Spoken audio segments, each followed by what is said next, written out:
नमस्कार, आप देख रहे हैं अखंड भारत, साथ में आपके शिखा ठाकुर। नैनी जेल पहुंचा है माफिया अतीक का काफिला। एसटीएफ की कड़ी पहरेदारी में अतीक वहां लाया गया। अतीक को नैनी सेंट्रल जेल में अब रखा जाएगा। मंगलवार को उसे कोर्ट में पेश किया जाना है।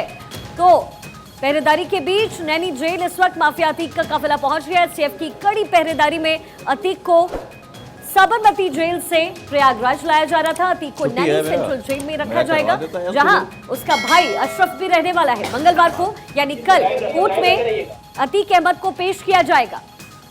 लगातार इस सफर को लेकर के कई सवाल उठ रहे थे, क्योंकि 36 घंटे का यह सफर था। तकरीबन 1300 किलोमीटर को पूरा करना था, इस सफर को पूरा करना था।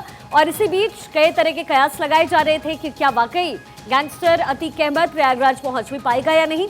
लेकिन एक बड़ी कामयाबी यूपी एसटीएफ को मिली है। अतीक को नैनी सेंट्रल जेल में रखा जाना है और अब यह काफिला वहां पहुंच चुका है। मंगलवार को यानी कल एमपी एमएलए कोर्ट में सुनवाई होनी है, पेशी होनी है। नैनी जेल पहुंचा है इस वक्त अतीक अहमद। 45 सदस्यीय टीम उसके साथ साथ लगातार इस सफर पर रही और उस समय चुनौतियां भी यूपी पुलिस के लिए कई सारी थी। और इसी बीच बड़ी जानकारी मिल रही है, तस्वीरें भी हम तक पहुंच रही है।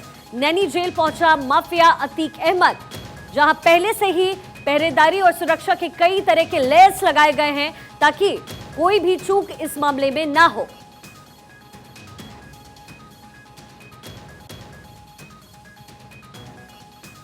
तो जहां जहां अतीक का काफिला पहुंच रहा है, वहां वहां भारत 24 की टीम पहुंच रही है।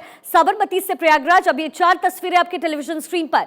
साबरमती से रवानगी हुई अतीक अहमद की। इसके बाद 27 मार्च को ये झांसी होते हुए ये काफिला आगे बढ़ते चला गया। 28 मार्च को माफ कीजिएगा 27 मार्च को आज यानी कि शाम में नैनी जेल पहुंच चुका है ये काफिला। ये 4 तस्वीरें इस पूरे सफर की कहानी को बयां कर रहा है। 26 मार्च 5:45 पर साबरमती से रवानगी होती है। उदयपुर के रास्ते होते हुए, झांसी होते हुए अब प्रयागराज ये काफिला पहुंच चुका है। तो साबरमती से प्रयागराज का ये सफर बेहद चुनौतीपूर्ण यूपी पुलिस के लिए भी रहा, लेकिन नहीं पलटी वैन। ये एक बड़ी जानकारी, ये एक अच्छी खबर अतीक के पर्सपेक्टिव से भी है, क्योंकि लगातार अतीक अहमद का परिवार संशय जता रहा था, बार बार यही सवाल कर रहा था कि क्या अतीक वाकई अपने घर वापस आ पाएगा। लेकिन यूपी एसटीएफ की टीम को बड़ी कामयाबी हाथ लगी है। किसी भी तरह की चूक इस रास्ते में नहीं हुई और अतीक का काफिला प्रयागराज इस वक्त पहुंच चुका है। बेहद चुनौतीपूर्ण यूपी एसटीएफ की टीम के लिए भी था, क्योंकि लगातार चेज करते रहना। 45 सदस्यीय टीम साथ में मौजूद और साबरमती से प्रयागराज का यह सफर अब खत्म हुआ है। अतीक अहमद प्रयागराज नैनी जेल पहुंच चुका है। और इसी बीच अतीक के नैनी जेल पहुंचने पर यूपी के जेल मंत्री धर्मवीर प्रजापति क्या कुछ बोला है उन्होंने, एक नजर उस पर डालते हैं। कल से ही हमने पूरी व्यवस्था करके रखी है। हाई सिक्योरिटी बैरक हमने तैयार कर रखी है, अलग से एक बैरक, और वहाँ पूरी सीसीटीवी कैमरे की व्यवस्था हमने की है, बॉडी बॉर्न कैमरे की व्यवस्था हमने की है। हमने वहाँ पूरी बात करके रखी है और डीआईजी को हमने कल से वहाँ भेजा हुआ है। हम लोग पूरी तरह तैयार है। अगर आज पुलिस विभाग जेल में रखना चाहेगा तो हमारी पूरी तैयारी है। और कल जब पेशी होगी कोर्ट में और कोर्ट अगर यहाँ रखने का निर्देश कोर्ट का होता है तो भी हम पूरी तरह से तैयार हैं और हम लोग रखेंगे। और नैनी जेल के बाहर से इस वक्त मेरे सहयोगी सचिन मेरे साथ जुड़ गए हैं। सचिन, वहां से क्या तस्वीरें मिल रही है, क्योंकि सुरक्षा के कई लेयर के इंतजाम वहां पर किए गए हैं, क्या कुछ तस्वीरें? बिल्कुल शिखा, अभी आप सबसे पहले मेरे पीछे की तस्वीरें आप देख लीजिए किस तरीके से फिलहाल यहाँ पर माहौल जो है वो अब शांत हो चुका है। हालांकि उम्मीद अब यही लगाई जा रही है कि 10 से 15 मिनट के बाद अतीक का भाई अशरफ भी इसी जेल में लाया जाएगा। तो सबकी नजरें इसी बात पर टिकी हुई हैं कि आखिर कब तक उसका काफिला जो है बरेली जेल से यहाँ पर पहुँचने वाला है। लेकिन इसके अलावा आपको थोड़ी बहुत इन्फॉर्मेशन ये दे दें कि एक हाई सिक्योरिटी बैरक में अतीक को रखा जाएगा, जहाँ पर 11 से 12 CCTV कैमरे लगे हुए हैं। और खासतौर पर जो जेल अधीक्षक है उनकी तरफ से भी उस पर जो नजरें हैं वो लगातार बनी हुई हैं कि कहीं पर भी कोई लापरवाही जो है वो ना हो। खबरें ये भी सामने आई कि अतीक अहमद जैसे ही यहाँ पर पहुंचा, वहां पर डॉक्टर्स की टीम पहले से मौके पर मौजूद थी, जिन्होंने उसका मेडिकल किया। और मेडिकल करने के बाद फिलहाल थोड़ा बहुत रेस्ट जो है वो अतीक अहमद को दिया गया और उसी बैरक में शिफ्ट किया गया है, जिसको लेकर तमाम चर्चाएं हो रही हैं कि जिसका पूरा कंट्रोल जो है वो लखनऊ से भी रखा जा रहा है। हालांकि पीछे की तस्वीरें हमने आपको दिखाई, इंतजार सिर्फ इस बात का हो रहा है कि अतीक का भाई अशरफ जो है वो थोड़ी देर में बरेली जेल से यहाँ यहाँ पर पहुंचेगा और फिर यहाँ पर एक बार फिर से हलचल जो है वो बढ़ेगी और ग्राउंड जीरो से आपको पूरी अपडेट भी मैं दूंगा। लेकिन बड़ी बात यहाँ पर यह है कि देखिए तमाम अटकलों के बीच, तमाम बयानबाजियों के बीच में भी आपने सुना किस तरीके से तमाम दावे और तमाम वादे जो है वो किए जा रहे थे पहले ही जब अतीक अहमद जेल से अगर हम बात करें साबरमती जेल से निकाला गया, उसके बाद किस तरीके से बयान दिए गए क्योंकि कुछ भी हो सकता है, सरकार पर हमें भरोसा नहीं है, प्रशासन पर हमें भरोसा नहीं, गाड़ी पलट सकती है तो कहीं ना कहीं एनकाउंटर हो सकता है। लेकिन आप खुद देखिए किस तरीके की जो सरकार की जिम्मेदारी थी, जो प्रशासन की जिम्मेदारी थी, उन तमाम जिम्मेदारियों का सही तरीके से निर्वहन करते हुए अतीक अहमद जो है वो सुरक्षित नैनी जेल में पहुंचा दिया गया है। अब इंतजार कल इस बात का है कि 12:30 बजे के आसपास वर्चुअली जब कोर्ट में उसे पेश किया जाएगा तो आखिर उसके वकील की तरफ से क्या दलीलें दी जाती हैं और खास तौर पर कोर्ट की तरफ से क्या फैसला सुनाया जाता है। बिल्कुल सचिन, लेकिन देखिए एक बहुत बड़ी चुनौती यूपी के पुलिस टीम के लिए भी थी और लगातार आप इस काफिले के पीछे चलते रहे। आपको क्या लगा इस पूरे सफर में, 1300 किलोमीटर का सफर, तकरीबन 34 से 36 घंटे का ये सफर, ये कितना मुश्किल था यूपी एसटीएफ के लिए? बिल्कुल, देखिए सबसे बड़ी बात यहाँ पर यह है कि अतीक अहमद को वहां लाया जा रहा था जहां पर 90 के दशक में उसका वर्चस्व था, उसका बोलबाला था। एक देसी भाषा में एक शब्द का इस्तेमाल होता है तूती, यानी कि कहीं ना कहीं जिस तरीके से अतीक अहमद के ऊपर 17 साल की उम्र में पहली बार मुकदमा दर्ज हुआ था हत्या का, उसके बाद किस तरीके से लगातार अपहरण के मामले में वो संलिप्त रहा, उसके बाद फिरौती के पैसे, तमाम आरोप जो हैं अंत में जाकर 59 मुकदमे जो हैं वो अतीक अहमद के ऊपर दर्ज किए गए थे और किस तरीके से उसका वर्चस्व जो है उस क्षेत्र में यानी कि प्रयागराज इलाहाबाद में था। और जब आज उसी क्षेत्र में एसटीएफ की टीम उसे लेकर आ रही थी तो कहीं ना कहीं एक बड़ी चुनौती उत्तर प्रदेश पुलिस के सामने भी थी। इसीलिए अगर हम बात करें तो शुरुआत से ही तमाम चीजों को गोपनीय रखा गया। जो टीम बनाई गई उसकी जानकारी किसी को नहीं दी गई थी, टीम कब तक पहुंची इसकी जानकारी किसी को नहीं थी। इसके अलावा टीम को कब निकाला गया, हालांकि चर्चाएं तो इस बात की थी, तमाम मीडिया कर्मी जो है वो मौके पर पहुंचे हुए थे, लेकिन जब वहां से टीम को निकाला गया तो क्या रूट ये टीम लेने वाली है वो भी किसी को जानकारी नहीं मिली थी।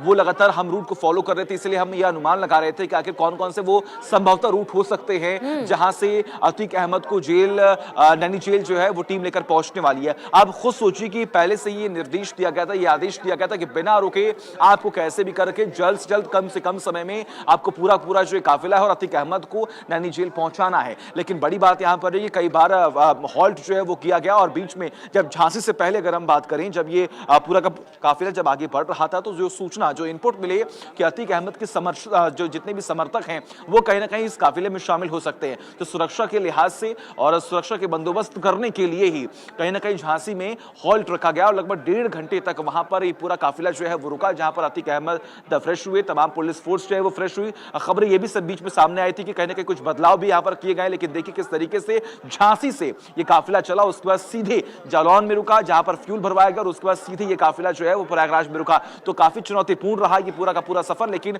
सुरक्षित और सेफ फिलहाल अतीक अहमद जो है वो जेल के अंदर समय से पहले ये काफिला यहाँ प्रयागराज पहुंच गया। आप लगातार हमारे साथ बने रहिए और देखिए अतीक अहमद को नैनी जेल में रखा गया है। ऐसे में आपके लिए जानना ये भी जरूरी कि नैनी जेल में क्या क्या इंतजाम किए गए हैं।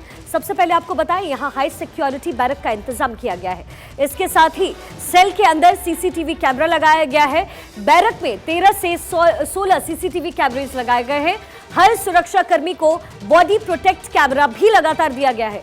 सेंट्रल जेल की दीवार पर एलसीडी स्क्रीन भी लगाई गई है। बाहुबली के हर एक मूवमेंट को आराम से देखा जा सकेगा, नोटिस किया जा सकेगा।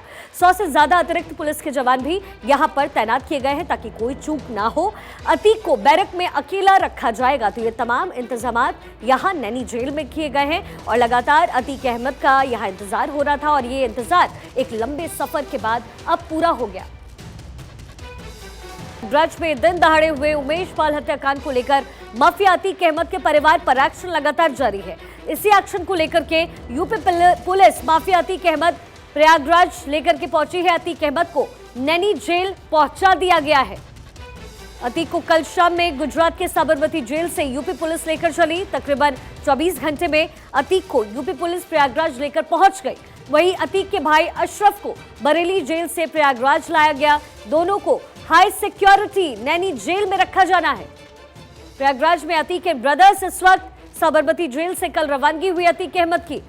इसके बाद राजस्थान के रास्ते होते हुए यूपी के प्रयागराज लाया गया अतीक अहमद।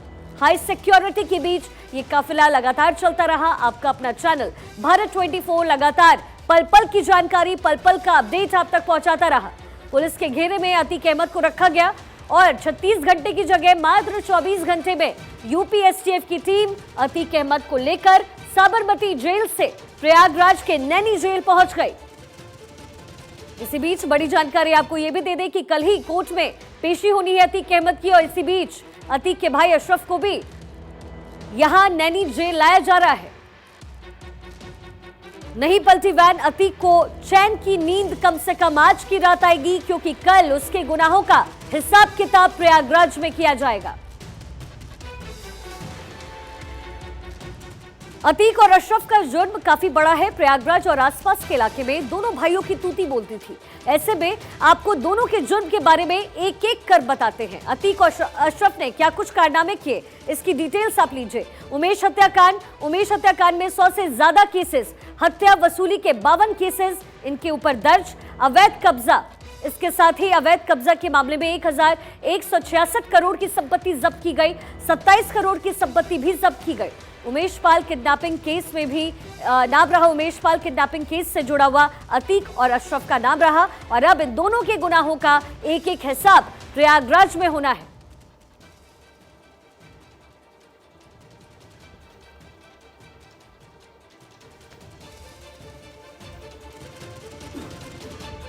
और चलिए अब आपको अतीक अहमद की क्राइम कुंडली के बारे में बताते हैं। आपको दिखाते हैं कि अतीक कितना बड़ा गुनहगार है। 17 साल की उम्र में पहला मर्डर इसने किया। 8 हत्या के मुकदमे दर्ज है इसके नाम पर। 25 मुकदमों में अब तक पेशी की जा चुकी है। 43 साल में 100 से ज्यादा केसेस इसके नाम। 400 करोड़ से ज्यादा की संपत्ति इसकी जब्त की गई। 5 बार विधायक रहा और 1 बार सांसद रहा।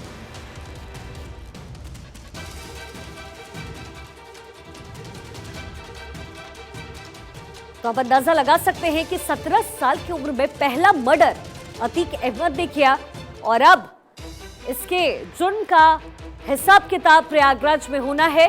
कल एमपी एमएलए कोर्ट में अतीक अहमद की पेशी होगी। भाई अशरफ को भी यहां लाया गया है। नैनी जेल में ही दोनों भाई होंगे और इसके बाद कल एमपी एमएलए कोर्ट में दोनों की पेशी करवाई जाएगी।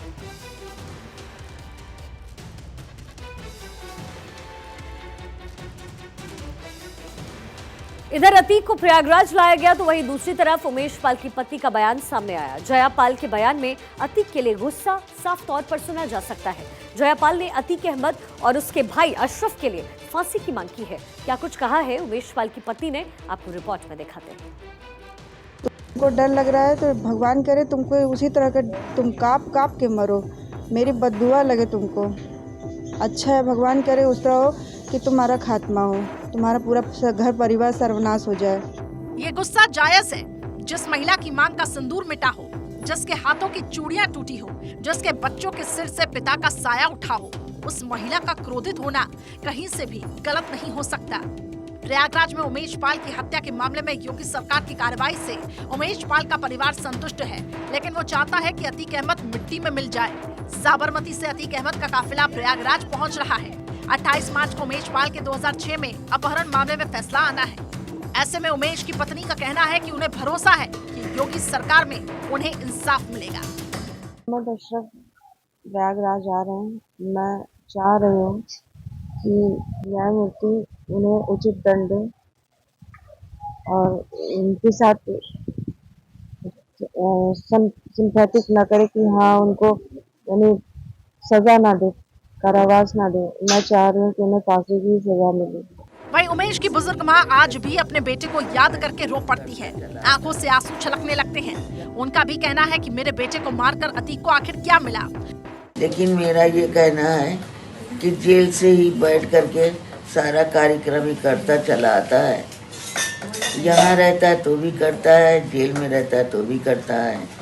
तो इसलिए जो अदालत का फैसला होगा, जो सुनाएगी वो तो हम सुनेंगे, हमें मंजूर है। लेकिन मेरा एक सवाल है मुख्यमंत्री जी से, शासन से, पुलिस प्रशासन से कि अगर इसकी मौत हो जाएगी तब मुझे तसल्ली मिलेगा। इसलिए जैसे मेरे बेटे का मर्डर किया है वैसे इसका भी होना चाहिए। अच्छा, कौन सा मुकदमा था और क्या किया था अतीक ने?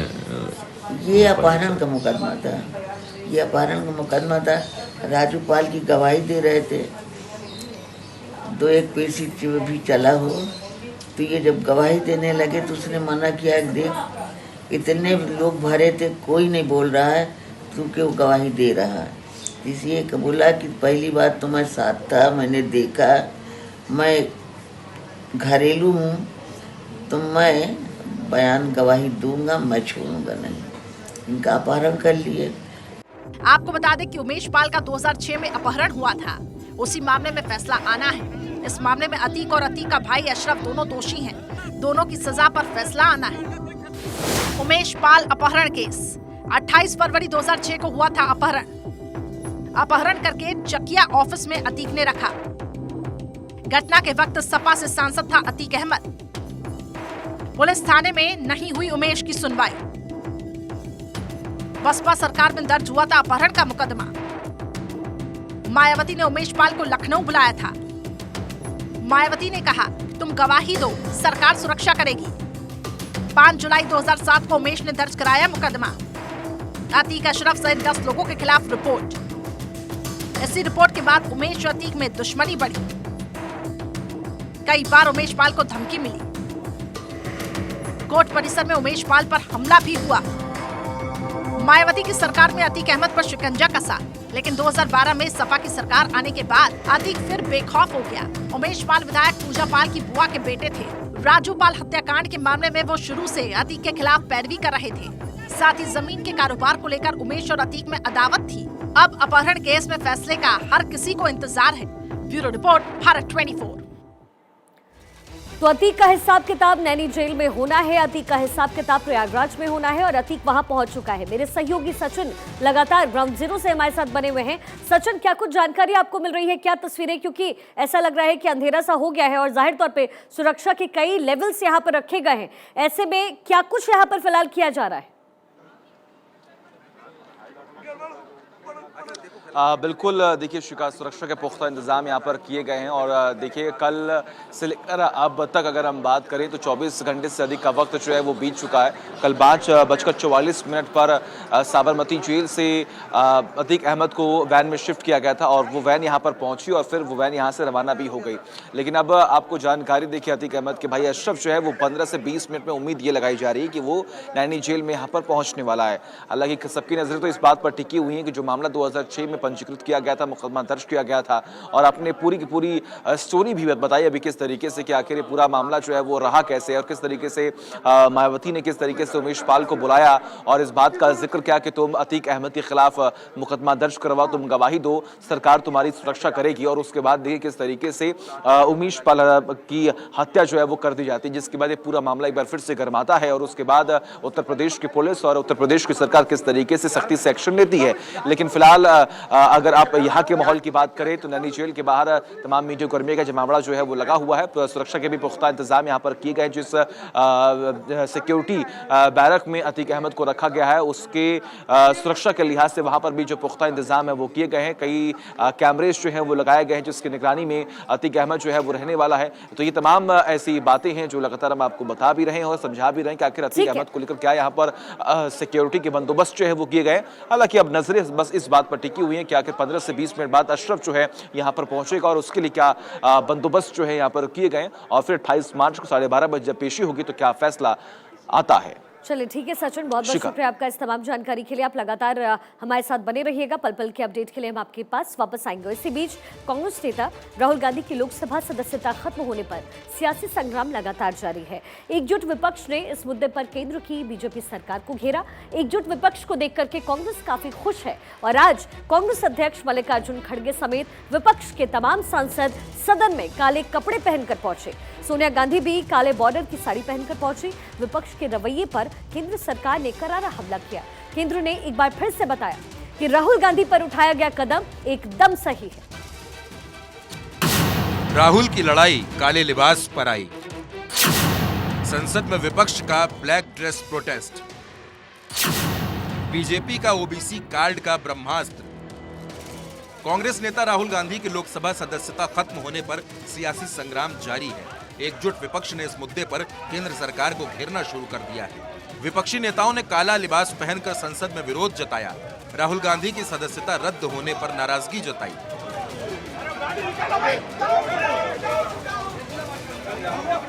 सवाल ये है कि जब राहुल गांधी को सूरत कोर्ट ने दोषी साबित कर दिया तो फिर विपक्ष खासकर कांग्रेस क्यों आक्रामक रुख अपनाए है?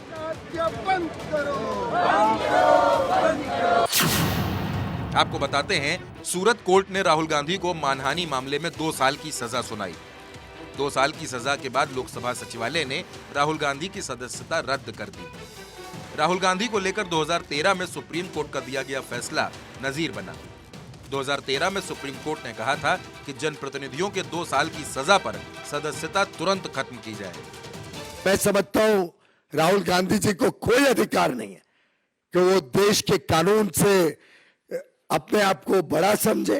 इस घमंड के साथ पूरे ओबीसी समाज की अपमान करे और बार बार सदन के पीठ के ऊपर जो पीठासन अधिकारी हैं, जो स्पीकर चेयरमैन का अपमान और उनकी अवमानना करने की जो कोशिश की जा रही है उनके अलग अलग नेताओं द्वारा, उसका भारतीय जनता पार्टी घोर निंदा करता है।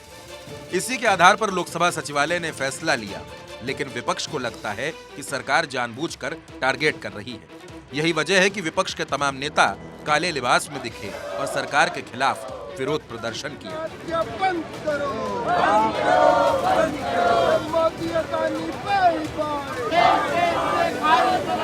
कांग्रेस अध्यक्ष मल्लिकार्जुन खड़गे समेत विपक्ष के तमाम सांसद सदन में काले कपड़े पहनकर पहुंचे। सोनिया गांधी भी काले बॉर्डर की साड़ी पहनकर पहुंची। अदानी और राहुल के मुद्दे पर सदन की कार्यवाही शुरू होते ही जमकर हंगामा हुआ।